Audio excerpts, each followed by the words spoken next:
20 years. That's how long it had been since I last saw most of them. 20 years since we graduated.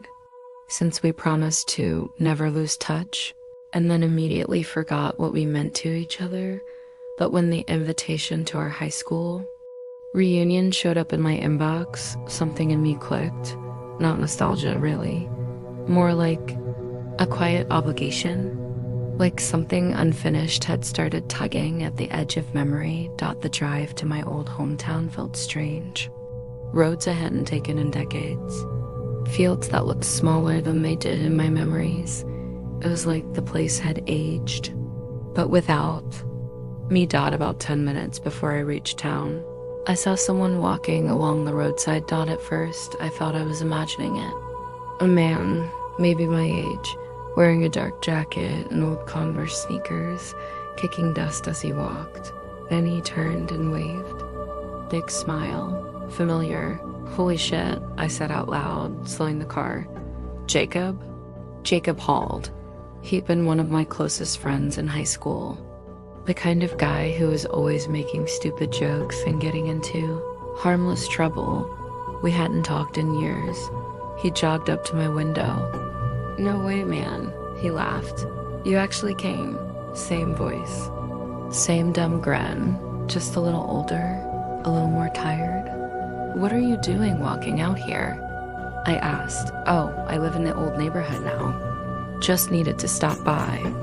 The house before the reunion. Mind dropping me off by Ridgeview Drive? Sure, I said. Hop in. He climbed into the passenger seat and we drove. Talked about people we remembered. Teachers who had died. Who got fat. Who got divorced. He laughed a lot, but quieter than he used to. Almost like he was saving his breath. I dropped him off at a small, quiet intersection by some woods. Ridgeview Drive. He pointed to a faded white house at the end of the road. That's me, he said. Thanks for the ride. See you at the reunion. The reunion was at the old community center. Same creaky floors. Same ugly green walls. They'd hung balloons and played early 2000s music through cheap speakers. When I walked in, I saw familiar faces, some rounder, some grayer, but I recognized them. I got a few hugs, a few slaps on the back, a few, wow, you actually came. After a while, I said, by the way, I ran into Jacob on the way here. That's when everything changed. The music seemed to dull. Conversation stopped. Faces went pale. Real pale. A woman I barely recognized, Rachel maybe, stepped forward and looked at me like I just said something disgusting. Jacob hauled? She asked. Yeah, I said.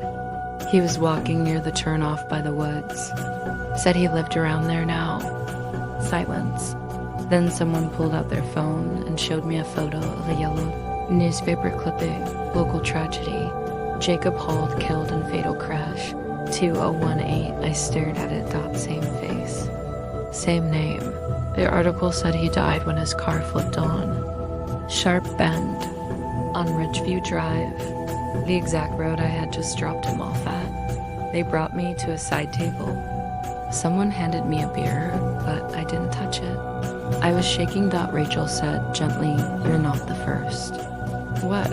Others have claimed to see Jacob, always near the same stretch of road. He always seems normal, calm, like he never left. They called his mother. She lived out of town now. She answered on speaker.